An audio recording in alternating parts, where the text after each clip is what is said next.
오늘 본문 말씀 다니엘서 6장 10절 말씀 함께 보시겠습니다. 다니엘서 6장 10절의 말씀입니다.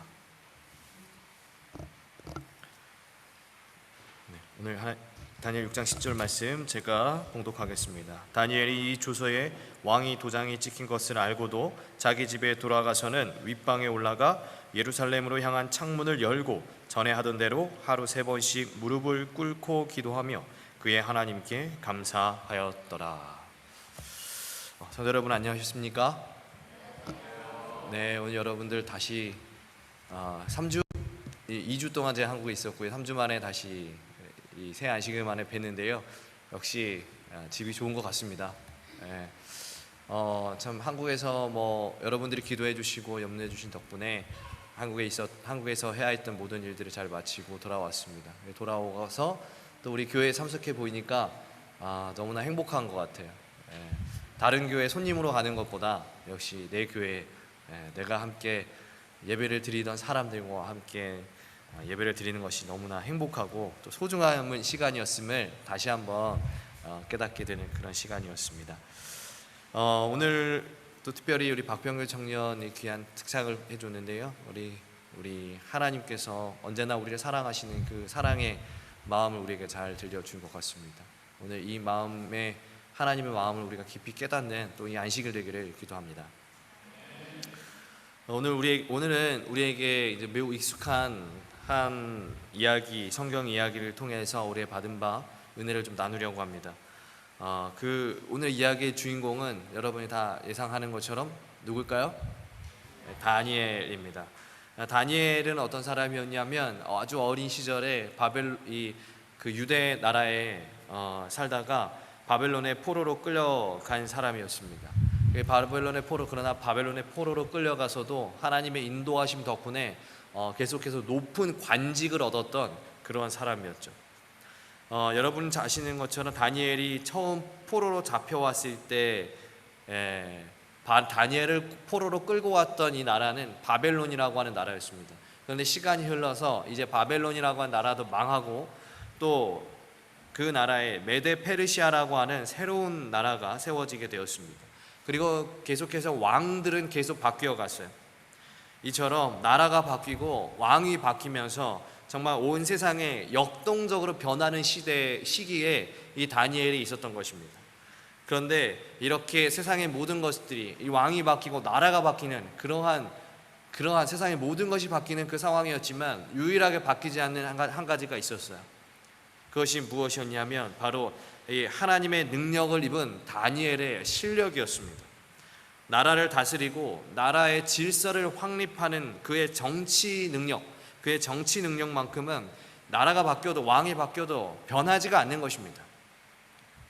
그래서 이 세상에 새로운 패권자로 일어났던 바벨론 이후에 새로운 중동의 세상의 지배자였던 메데 페르시아의 왕도 이미 이제 고령이 되어서 은퇴할 시기를 얼마 남지 않은 이 다니엘에게 다시 한번 이 나라를 위해서 봉사해 달라고 이 나라를 위해서 고관이 되어주기를 요청하는데요. 그래서 우리가 아까 읽지 않았지만 이 다니엘 6장 2절에 보시면은 다니엘이 왕 밑에 있는 3명의 그 총리, 왕 밑에서 나라를 다스리는 3명의 총리 중에 한 명이 되어서 나라를 다스리는 것입니다.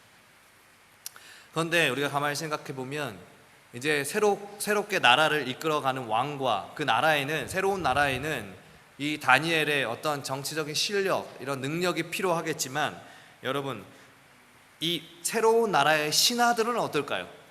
신하들, 다니엘을 존경하고 다니엘을 신뢰하겠습니까? 아니죠. 왜냐하면 이 메데바사의 새로운 신하들에게 이 다니엘은 눈에 뭐 같은 존재였냐면요, 가시 같은 존재인 거예요. 왜냐하면 다니엘이 어디 출신이에요?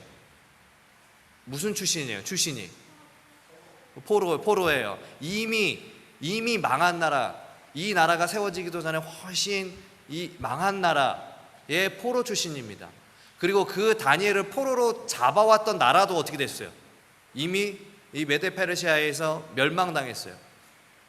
그러니까 이 메데 페르시아의 신하들의 입장에서 봤을 때 다니엘은 어떤 존재냐면 아주 하찮은 존재인 것입니다. 출신이 쉽게 말하는 그 무슨 수저라고 해요? 가장 낮은 수저를? 흙수저? 예, 흙수저예요, 다니엘은. 예. 그런데 그런 흙수저 출신이 어디에 자리를 딱 차지하고 있는 거예요? 왕 밑에 총리 자리를 한 자리 딱 차지하고 있으니까, 총리 자리 한 자리 차지하면서 우리를 다스리고 있으니까 이 밑에 신하들의 입장에서는 다니엘이 좋게 보이지가 않는 것입니다. 그래서 다니엘을 질투했던 신하들이 다니엘을 끌어내리기 위해서 다니엘의 그 잘못된 점을 하나둘씩 찾기 시작합니다. 다니엘이 부정으로 어떤 돈을 횡령하진 않았는지, 혹은 권력을 이용해서 자신의 이익을 취하진 않았는지, 혹은 이 다니엘의 가족과 친척들이 다니엘의 높은 고관직을 이용해서 나쁜 잘못된 일을 하지는 않았는지, 정말 우리가 쉽게 말해 비 오는 날에 먼지 털듯이 탈탈 이렇게 털었는데, 먼지가 나도록 탈탈 털었는데 어떤 흠집이나 부도덕함을 찾을 수가 없는 거예요. 그래서 이 신하들이 어떤 계략을 이제 냅니까? 어떤 관계를 내요? 다니엘을 죽이기 위해서 한 가지 묘책을 내었죠. 그것이 무엇이냐 하면 우리 6장 7절 말씀 보시면은 30일 동안 왕 외에, 이 메데 페르시아의 왕 외에 어떤 신에게나 사람에게나 무엇을 구한다면, 예를 들면 기도를 한다면 그 사람을 사자굴에 던져 넣는 법을 이제 만드는 것입니다. 그리고 허영심에 눈이 멀었던 이 페르시아의 왕, 메대 왕이 다리오가 이 법이 정말 어떤 법인지 모르고, 정말 자기에게 유익한 법인지 아니면 자기에게 안 좋은 법인지, 아니면 자기가 사랑했던 다니엘에게 이것이 얼마나 치명적인 법인지 그것도 모르고 분별하지 못하고, 자기가 이 법이 생기면은 자기가 더 왕권이 확립될 거라는 생각에 이제 도장을 딱 찍어버려요. 근데 여러분, 메데파사의 법에는 중요한 한 가지 특징이 있죠. 무엇입니까? 왕의 도장이 한번 딱 찍히면 어때요? 그 법을 바꿀 수가 있어요, 없어요? 왕이라도 그 법을 쉽게 바꿀 수가 없는 거예요. 그래서 왕의 이미 도장이 찍혔기 때문에 이제 온 나라의 이 백성들은 30일 동안 왕 외에 누구에게도 기도할 수 없는, 어떤 신에게도 구할 수 없는, 기도할 수 없는 그런 상황에 이제 놓인 것입니다. 여러분, 지금 이 상황이 어떻습니까? 다니엘에게 지금 어떤 상황입니까? 위기인 것 같으세요? 아니면 평안한 시기인 것 같으세요? 위기예요? 평안해요? 기도하지 못하는 것. 여러분, 다니엘은요 세상의 왕이 아니라 온 우주의 왕이신 하나님을 믿는 사람이죠. 그래서 우리가 아까 읽었던 것처럼 하루에 3번씩 예루살렘을 향해서 하나님께 기도하는 것을 단 하루도 쉬지 않았던 그러한 믿음의 사람이었습니다. 세상에 그 무엇보다도 하나님 믿는 것, 하나님께 기도하고 하나님을 믿고 살아가는 것을 자기 인생의 가장 큰 가치로 두고 하나님이 내 삶의 제1번이었던 사람이에요. 최우선이었던 사람이에요. 그런데 이제 그런 다니엘에게 하나님께 기도하지 말라는 법이 내려진 거예요. 여러분, 평안이에요? 위기예요? 이건 누가 봐도 위기인 것입니다. 어떤 위기보다 더 큰 위기가 다니엘에게 찾아온 것입니다. 그런데 그 위기의 순간 다니엘이 선택했던 건 무엇입니까? 그 위기의 순간 기도를 쉬는 것을 선택했습니까? 아니에요. 세상의 왕과 신하들이 기도하지 못하게 하는 법을 내려진 이 상황은 하나님을 믿는 백성들에게 어쩌면 가장 큰 위태롭고 어려운 시간이었지만, 가장 위태롭고 어려운 시간이기에 오히려 다니엘은 무엇하는 거예요? 더 기도하는 것입니다. 그래서 다니엘은 세상의 복과는 상관없이 하나님의 도우심을 간구하며 전에 하던 대로 기도를 하기 시작합니다. 근데 중요한 것은 여기까지 우리가 다 잘 아는 이야기예요. 근데 우리가 여기서 한 가지 좀 짚고 넘어가야 할 부분이 있어요. 그것은 무엇이냐면 다니엘이 기도하는 모습 중에 조금 특이한 장면을 우리가 발견하게 되는데, 그것은 창문을 열고 기도했다는 것입니다. 창문을 열고. 여러분, 지금 다니엘이 왜 이 기도의 시간에 창문을 열었을까요? 요즘처럼 날씨가 더워서 창문을 열고 기도했을까요? 그건 아닐 거예요. 그죠? 여러분, 창문이 열려 있으면 당연히 밖에서 아내를 볼 수가 있습니까? 없습니까? 창문이 열려 있으면 당연히 보일 수밖에 없어요. 지금 여러분 이 상황에서 다니엘이 창문을 닫고 기도하는 게 맞겠습니까? 여러분 열고 기도하는 게 맞겠습니까? 인간적인 생각이라면 여러분이면 어떻게 하시겠어요? 이제 기도하지 말라는, 왕 외에 누구에게도 기도하지 말라는 법령이 내려졌습니다. 이 법을 어기면 사자굴에 던져지는 거예요. 죽는 거예요. 그러면 우리가 하나님께, 그런데 하나님 믿는 백성으로서 기도를 하긴 해야겠어요. 그러면 어떻게 해야 돼요? 창문을 열고 하는 게 맞아요? 닫고 하는 게 맞아요? 우리 인간의 생각이라면 닫고 하는 게 좀 논리적이고 상식적이지 않을까라는 생각을 해보게 되죠. 기도하다 걸리면은 사자굴에 들어가고 자기 죽는 거 아니겠습니까? 더 나아가서 자기만 죽는 게 아니라 어쩌면 자기 가족들까지 피해를 입을 수도 있는 상황이죠. 그렇다면 최대한 은밀하게요, 최대한 아무도 자기를 바라보지 못하게, 정말 암막 커튼까지 다 쳐가면서 단 한 줄기의 빛도 새어나가지 못하게, 한 줄기의 음성도 새어나지 못하게 그렇게 꽁꽁 싸매고 창문 닫고 이렇게 기도해야 하는 것이 맞는 것 같아요. 여러분, 하나님이 우리가 창문을 닫으면 우리의 음성을 듣지 못하실까요? 우리가 창문 닫고 기도하면 하나님께서 우리의 기도 음성 못 들으실까요? 창문 닫고 하면 다 들으시죠. 만약 그렇다고 그러면 우리가는 겨울에 하는 기도는 하나님께서 하나도 듣지 못하실 거예요. 그죠? 창문이 닫혔다고 해서 하나님이 듣지 못하시는 것 아닙니다. 그렇다면 기도를 하고 싶으면 당연히 창문을 막고 해내는 것이 아주 조심스럽게 해야 하는 것이 맞을진데, 다니엘은 왜 지금 창문을 활짝 열고 기도하는 것인가? 지금 이 법이 왜 만들어졌으며 이 법이 누구를 죽이기 위해서 만들어졌는지 다니엘은 누구보다 잘 알고 있어요. 뻔히 알고 있어요. 이 법이 나를 죽이기 위해서, 기도하는 나를 죽이기 위해서 만들어진 법이라고 하는 사실을 다니엘이 누구보다 잘 알고 있다면 그 모습을 가리는 것이 맞을 것 같은데, 왜 다니엘은 창문을 닫지 않았을까? 그 이유는 하나님의 약속이 있었기 때문에 그러한 것입니다. 여러분, 열왕기사 8장 46절로 49절 말씀 보시면은 그 말씀은 솔로몬이라고 하는 사람이 성전을 짓고 성전을 완공하고 하나님께 봉헌, 하나님께 드릴 때 이제 솔로몬이 하나님께 기도하는 장면이 열왕기상 8장의 내용이에요. 8장, 그 중에 8장 46절부터 49절의 말씀 보시면 이렇게 기록했어요. 범죄하지 아니하는 사람이 없사오니 그들이, 여기서 그들이라고 하면 이스라엘 백성들이야. 이스라엘 백성들이 주께 범죄함으로 주께서 그들에게 진노하사 그들을 적국에게 넘기심에 적국이 그들을 사로잡아 원근을 막론하고 적국의 땅으로 끌어간 후에, 이제 솔로몬이 이렇게 이야기하는 거예요. 하나님, 우리 이스라엘 백성들이 하나님께 범죄해서 하나님께서 진노하셔가지고 이 백성들을 이 다른 나라의 포로로 잡혀가게 하신다면, 지금 그 상황이에요. 이 솔로몬이 그렇게 기도하는 거예요. 근데 이 상황이 지금 누구의 상황과 똑같아요? 다니엘의 상황하고 똑같죠. 이스라엘 백성들이 하나님 멀리 떠나서 패역하고 하나님 반대로 살다가 지금 포로로 잡혀갔잖아요. 솔로몬이 말한 것처럼 그렇게 됐어요. 그렇게 된다면 솔로몬이 그때 어떻게 해달라고 요청하냐면, 기도하냐면 이렇게 기록해요. 그들이 사로잡혀간 땅에서 스스로 깨닫고 그 사로잡은 자의 땅에서 돌이켜 주께 간구하기를 우리가 범죄하여 반역을 행하며 악을 지었나이다 하며, 48절, 자기를 사로잡아간 적국의 땅에서 온 마음과 온 뜻으로 주께 돌아와서 주께서 그들의 조상에게 주신 땅, 그들에게 조상에게 주신 땅 어디예요? 예루살렘이요. 그 주신 땅, 곧 주께서 택하신 성읍과 내가 주의 이름을 위하여 건축한 성전이 있는 쪽, 어느 쪽이에요? 예루살렘 쪽이에요. 그쪽을 향하여 이 백성들이 기도하거든.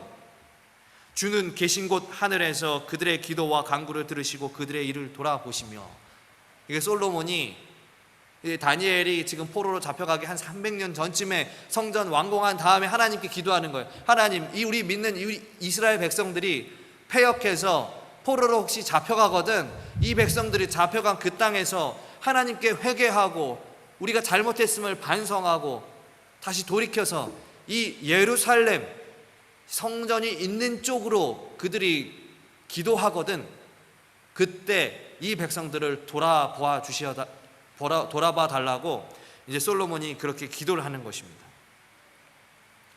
다니엘은 뭘 알고 있었냐면, 이 기도의 약속을 알고 있었어요. 그래서 다니엘이 하루에 3번씩 뭐 하는 거예요? 기도하는 거예요. 어디를 향해서요? 예루살렘을 향해서요. 이 포로로 잡혀온 우리의 백성, 이 백성들이 우리가 다시 하나님의 돌보심을 받기 위해서는 우리가 그 예루살렘을 향하여 하루에 3번씩 예루살렘을 향하여 기도하는 것, 이것을 해야 한다는 사실을 알고 이제 다니엘은 계속 기도하는 것입니다. 지금 이 순간이 위기라고 보여지는 그때에 솔로몬이 예언한 것처럼 정말 나라가 빼앗기고 포로로 잡혀온 그때에 나라를 잃은 것이 너무나 아프고 가슴이 아프고 이제는 하나님께 기도하는 것마저 금지된 그때에 예루살렘을 향해서 기도하면 분명 하나님께서 우리를 돌아보시고 우리의 기도를 들으실 것이다. 이 약속, 이것에 대한 확신이 다니엘에게 있었다라고 하는 것입니다. 그러하기에 다니엘은 창문을 닫지 않은 것입니다. 세상의 권력과 사자굴의 위험이 있지만 그 모든 일을 통치하시는 분은 하나님이라는 사실, 하나님께서 우리의 조상 솔로몬을 통해서 분명히 말씀을 통해서 약속하셨기 때문에 우리가 예루살렘을 향하여 기도하는 그때 하나님께서 우리를 지켜주시고 보호하신다는 사실, 그 약속의 말씀에 대한 확신이 있었기 때문에 다니엘은 뭐 하지 않는 거냐면 창문을 닫지가 않는 것입니다. 그 사람들이 나를 죽이려고 하는 사람, 나를 살피든 나를 어떻게 감시하든 나를 사자굴에 넣든 말든 내가 기도하는 모습을 보든 안 보든 다니엘은 창문을 열지 않는 것입니다. 창문을 닫지 않는 것입니다. 이에 대해서 선지자왕 540페이지 이렇게 이야기합니다.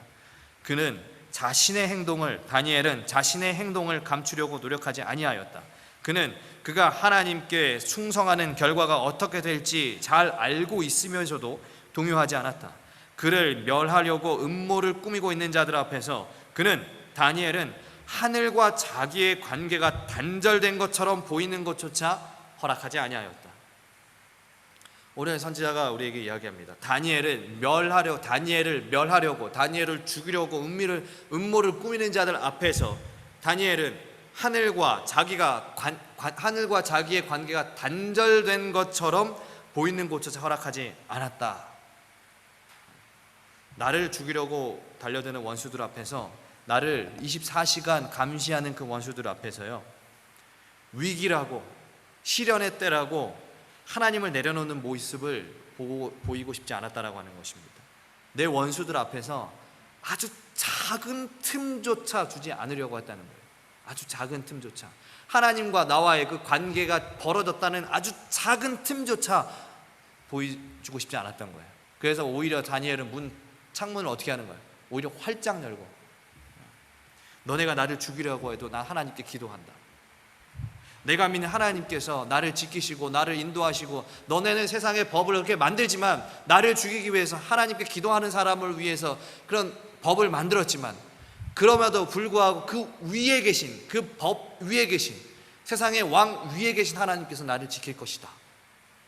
이것을 뭐 하고 싶은 거냐면 보여주고 싶은 거예요. 세상의 사람들에게 우리 하나님이 얼마나 위대하신 하나님인지 이 세상의 사람들에게 보여주고 싶은 거예요. 그래서 뭐 하는 거예요? 창문을 열어놓는 거예요. 이것이 다니엘의 창문이 닫혀지지 않는 하나의 이유입니다. 다니엘은 말씀에 기록된 하나님의 약속 믿으면서 그 어떤 것과도 타협하지 않았습니다. 타협하지 않았어요. 그리고 하나님 그런 위기의 순간에 이 세상과 타협하지 않은 그 결과가 어떤 것인지 보여주고 싶었어요.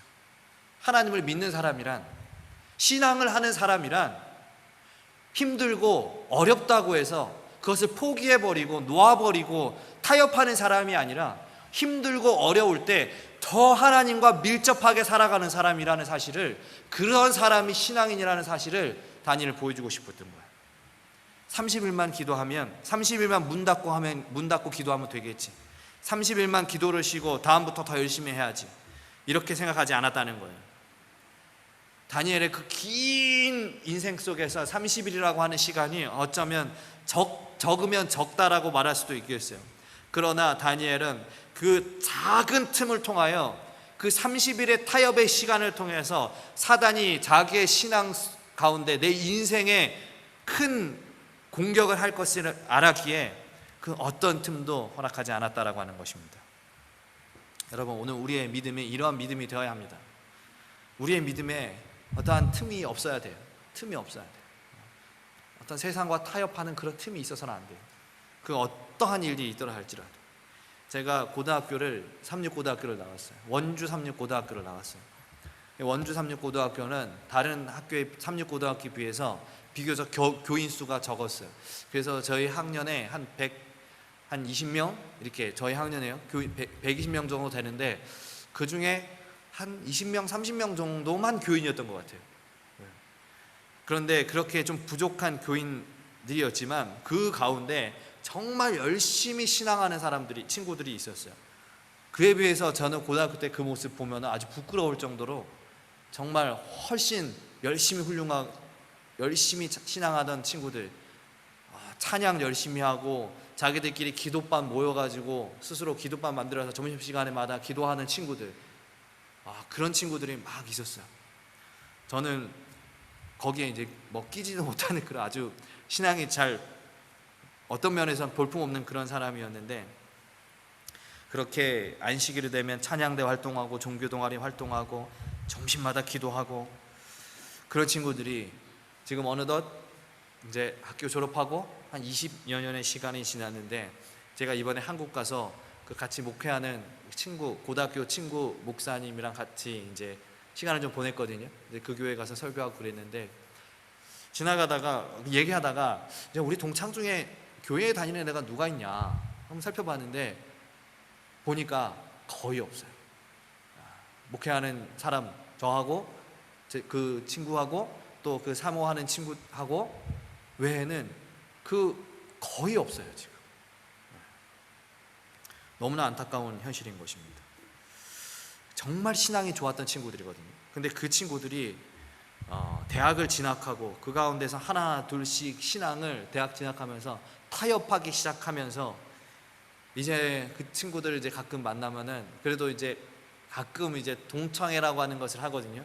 그때 함께 신앙 활동했던 종교 동아리 했던 친구들하고 같이 만나서 이야기를 해보면은 그 친구들 이야기하는 게 이제는 이제 교회 가기가 쉽지 않을 것 같다는 거예요. 한 20년 떠나 있어요. 그 친구들이 20년 동안 교회 다녔는데 그 나머지 20년 동안 교회를 떠나 있었거든요. 근데 이제는 다니기 쉽지 않다는 거예요. 근데 그 시작이 어디였냐 하면 아주 작은 틈이었다는 거예요. 대학교 가서 그냥 삼육대학교나 일반 대학교 가서 그냥 그렇게 어떻게 친구들과 어울리고 그렇게 하다 보니까 완전 멀어진 것입니다. 그런데 그런 친구들이에요, 여러분. 고등학교 때만, 제 친구들이 고등학교 때만 있는 게 아니고, 제가 이제 신학과를 나오지 않았습니까? 신학과를 나온 신학과에 들어간 친구들은 다 어떤 마음으로 신학과에 갔겠습니까, 여러분? 뭐 각자의 그 배경은 다르겠지만 어쨌든 하나님의 일을 하기 위해서 신학과 가지 않겠습니까? 근데 제 학번에 40명의 친구들이 있었어요. 40명이 저희 한 학번의 정원인데, 그 친구들도 가만히 돌아봤어요. 그 친구들을 뭐 할까 하나 둘씩 이제 생각해 봤는데 보니까 한 10여 명 이상이 벌써 교회를 안 다녀요. 그리고 또 그 친구들의 이야기를 보면은 똑같아요. 제 고등학교 때 친구들하고 아주 잠깐의 신앙을 놓치게 내려놓게 되었을 때 그것이 커지고 커져서 결국엔 돌아오기 힘든 상황까지 된 것입니다. 여러분, 아주 큰 바위가 있잖아요. 큰 바위, 절대 깨질 것 같지 않은 그 바위. 여러분, 근데 그 큰 바위에 작은 틈이 생겨가지고 그 틈 사이에 아주 작은 물방울이 들어가면, 여러분, 그 큰 바위도 겨울이 지나면 쉽게 깨진답니다. 아주 작은 물방울 하나가 아주 작은 틈으로 정말 깨질 것 같지 않은 큰 바위도 쉽게 깨진대요. 여러분, 우리 신앙도 이와 마찬가지인 거죠. 신앙도요. 한 번의 타협과 한 번의 작은 틈, 그 틈이요 지금 우리의 신앙을 무너뜨리는 것입니다. 힘들고 어려움이 있을 때 우리가 삶을 살다가 보면 또 교회 여러 가지 교회 생활과 믿음의 생활을 하다 보면 때때로 우리가 감당할 수 없을 것 같은 그러한 세찬 바람이 불기도 합니다. 그런데 그러한 때에 우리가 잠깐 우리의 신앙, 우리의 본질을 놓치고 타협해버리고 그 틈을 만들어버리면요, 사단이 그 틈을 절대 놓지 않는 거예요. 사단은 그 틈을 이용해서 더 우리의 신앙, 하나님과 우리의 사이의 그 간격을 더 넓히려고 하는 것입니다. 그러므로 우리는 절대 흔들려서는 안 되는 것입니다. 왜냐하면 우리를 인도하신 하나님이 계시기 때문에 그러한 것입니다. 하나님께서 우리의 어떠한 우리의 삶에 세찬 바람이 불고 태풍이 불고 폭풍이 불어도 하나님께서 우리를 놓지 아니하실 것이기 때문에 우리가 하나님이 계신 곳 예루살렘, 이 다니엘이 성전을 향하여 계속 기도했을 때 하나님께서 그들이 보살펴 주시겠다라고 하는 약속을 받았던 것처럼, 그 이스라엘 백성들이 그 약속 받았던 것처럼 우리가 힘들고 어려운 시기다 할지라도 하늘을 향하여, 하나님 계신 곳을 향하여 항상 우리가 기도하고 그분과의 관계를 유지하면서 나아갈 때, 틈을 만들지 않기 위하여 우리가 최선을 다해서 노력할 때 하나님께서 우리 분명히 인도하십니다. 우리에게 닥치는 그 거대한 폭풍을 아주 시원한 잔잔바람으로 만들어 주실 수 있는 분이 우리 하나님이에요. 그러므로 우리가 그 틈을 허락하셔서는 안 되겠습니다. 다니엘은 그 틈을 허락하지 않기 위해서 문을 열어놓고 보려면 봐라, 볼 테면 봐라, 나는 하나님 믿는 사람이다 라고 하는 것입니다. 우리 모두가 다니엘의 믿음 갖게 되기를 간절히 소망합니다.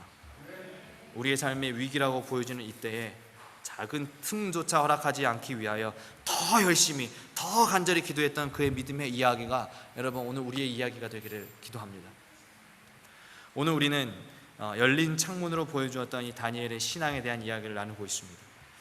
그리고 그 열려진 창문으로 누가 볼 수 있어요? 누가 봤다 그랬어요? 다니엘을 죽이려고 하는 사람들이 보고 있는 모습을 살펴보았습니다. 그런데 이 열린 창문으로 다니엘이 기도하는 모습을 보았던 또 한 부류의 사람이 있어요. 누굴까요? 다니엘을 죽이려고 하는 사람들도 열린 창문으로 다니엘이 기도하는 모습을 보지만, 어떤 사람도 다니엘의 기도하는 모습을 그 열린 창문을 통해서 보게 되냐면 바로 다니엘처럼 포로로 잡혀왔던 하나님의 백성들, 다니엘처럼 이제 하나님께 기도하는 것이 금지되어서 괴로워하는 그러한 믿음의 자녀들도 그 다니엘이 기도하는 장면을 본 것입니다. 여러분, 우리가 다니엘이라고 하는 사람에 대해서 생각해 볼 때요, 다니엘, 우리에게 다니엘은 앞에서 나눈 것처럼 작은 틈조차 허락하지 않았던 그 정말 믿음의 훌륭한 사람이었지만, 포로로 끌려왔던 유대인들이 다니엘을 봤을 땐 어떨까요? 여러분, 다니엘의 그 스토리를 다 아시잖아요. 여러분, 다니엘이 유다의 무슨 출신이에요? 귀족 출신이잖아요. 그 귀족 출신, 되게 잘생기고 똑똑하고 귀족 출신 사람들 잡아가지고 어떻게 했어요? 이 느부갓네살이 옛날에 어떻게 했어요? 다니엘, 그 바벨론에서 가장 훌륭한 공부를 시켜줬잖아요. 그죠? 이 모습을 봤을 때, 같이 잡혀왔던 유대인들을 봤을 때 어떻겠어요, 여러분? 다니엘의 귀족 출신, 쉽게 말하면은 우리나라 옛날에 그 일본한테 이제 강제로 점령당했잖아요. 근데 우리나라에 정말 높은 자리 하던 그 양반집 그 도련님이 일본으로 끌려갔는데, 일본에서 제일 좋은 대학에 제일 좋은 공부를 공짜로 다 받고, 그리고 거기 일본에서 그 왕 밑에, 그 일본의 그 왕 있죠, 왕 밑에서 제일 높은 관직을 계속 유지하며 살아가요. 그럼 여러분이 그러면 그 사람을 뭐라고 표현하시겠어요, 여러분? 애국자라고 표현하겠어요? 매국놈이라고 표현하겠어요, 여러분? 그 이완용 같은 사람 아니에요, 어쩌면? 그런 모습을 보았을 때, 다니엘과 함께 포로로 끌려왔던 어떠한 사람들은 분명히 다니엘을 매국노라고 부르지 않았을까라는 생각을 해보게 됩니다. 나라를 배반하고 하나님 나라를 망하게 한 바벨론에서 정말 호의호식하면서 좋은 자리 차지하고 있는 그러한 배신자라고 생각이 들 수도 있겠죠. 그런데 그러한 상황 속에서 다니엘은 왜 그러한 욕을 먹을 것을 알면서도 왜 높은 자리까지 올라야 했을까? 다니엘은 왜 높은 자리에 올라야 했을까? 하나님은 왜 다니엘을 인도하셔서 이런 높은 자리까지 올라가게 하셨을까? 이 유대 백성들에게는, 같이 포로로 끌려온 사람들에게는 정말 매국노라고 욕먹을 수도 있는 상황인데, 하나님은 왜 다니엘을 그렇게 높은 곳까지 올라가게 하셨으며 다니엘은 왜 거기까지 높은 곳까지 올라가야 하는가? 누구보다 여러분 다니엘이요 자기 조국을 사랑했던 사람이에요. 패망한 망가진 자기 조국 유다를 사랑했던 사람이 다니엘이고 그 나라가 하루빨리 회복되어지기를 바랐던 사람이 바로 다니엘입니다. 그런데 다니엘은 왜 이렇게 분명히 부담스럽고 마음이 짐이 큰 그런 이방 나라의 높은 관직에 올라야 했는가? 그것은요 보여지기 위함이었어요. 보여지기 위함.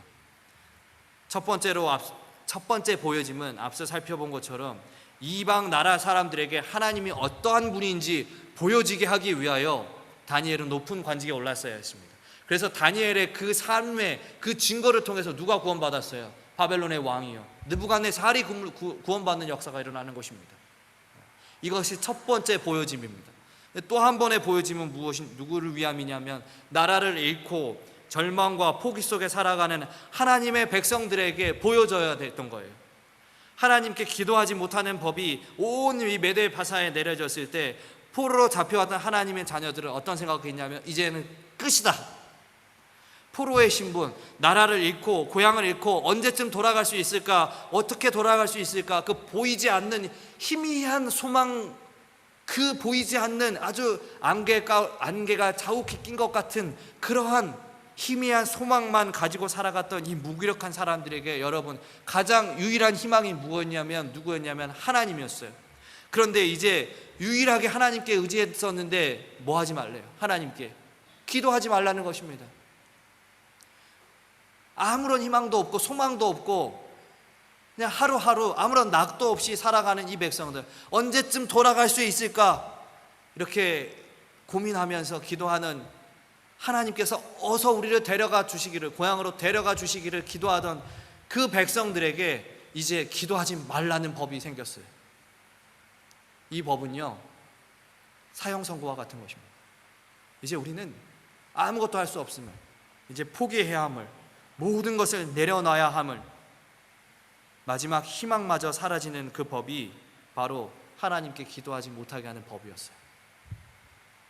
그런데 그때 그들의 눈에 한 열려진 창문이 보이는 것입니다. 그리고 그 열려진 창문에 누가 기도하고 있는 거예요? 다니엘이 기도하고 있는 거예요.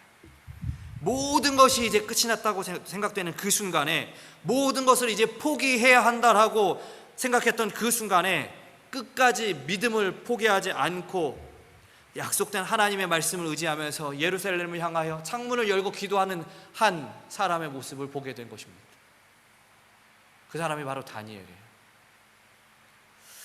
여러분 그 순간에 열려진 창문을 통해 다니엘이 기도하는 모습을 보고 이스라엘 백성들이 어떤 마음을, 무엇을 느꼈겠습니까? 위기라고 여겨지는 그 순간에 이 위기에서 우리를 구해줄 분은 오직 하나님밖에 없음을 이 사람들이 다시 깨닫는 것입니다. 저 봐라, 우리가 매국노라고 욕했던 다니엘, 저 사람 창문을 열고 하나님께 기도하지 않느냐. 이 위기 때에 우리의 모든 것을 포기해야 할 것 같은 그 때에도 다니엘은 하나님께 기도한다. 우리도 더 열심히 기도하자. 더 열심히 기도하자. 다니엘의 그 기도하는 모습이 포로로 잡혀왔던 그 백성들에게 보여져야 했다는 것입니다. 증거되어야 했다는 것입니다.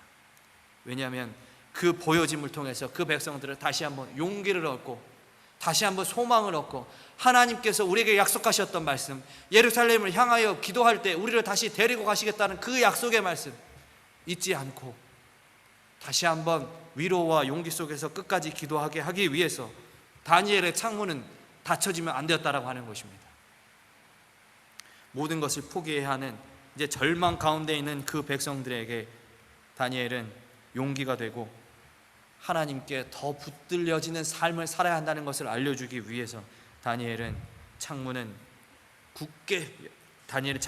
활짝 열고 하나님의 믿음의 백성들에게 그 기도하는 삶을 보여주었다라고 하는 것입니다. 나 혼자 살아야 하는 것이 아니라 사랑하는 백성들, 하나님이 점점 삶에서 지워져가는 저 백성들, 다시 돌아갈 수 있을 것이라는 소망이 포기해버린 저 백성들에게 기도하는 모습은, 다니엘이 기도하는 모습은 바로 하나님의 음성이었다라고 하는 것입니다.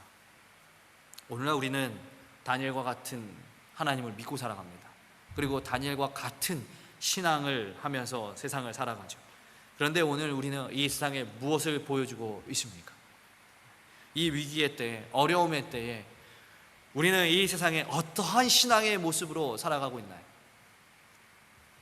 점점 신앙하기가 힘들고요, 하늘 가는 것을 포기하게 만드는 것들이 너무나 판을 치는 이 세상에, 이 위기의 때요, 그런데 우리는 저 세상에, 그리고 우리를 바라보는 수많은 사람들에게, 그리고 우리 교회에 있는 어린 아이들과 자녀들에게 과연 어떠한 신앙인으로 서 있는가?